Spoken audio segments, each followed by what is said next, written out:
একদিন ছোট্ট শহর মেঘপুর ভয়ঙ্কর এক ভূমিকম্পে কেঁপে উঠল। ভূমিকম্পের পরপরই প্রবল বৃষ্টিতে বন্যা দেখা দিল। মানুষ দিশেহারা হয়ে ছুটোছুটি করছিল।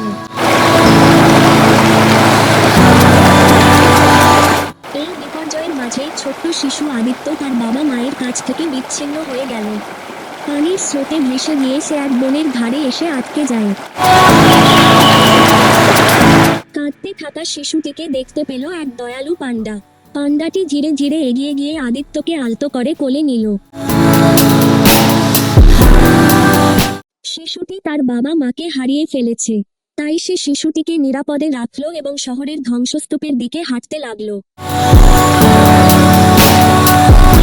কিছুক্ষণ পর পান্ডাটি দেখল এক দম্পতি অঝরে কাঁদছে ও ছেলেকে খুঁজছে।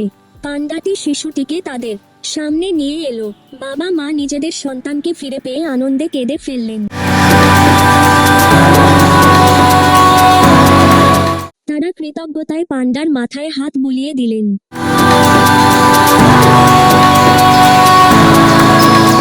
পান্ডাটি হাসল, তারপর ফিরে গেল তার সবুজ জঙ্গলে।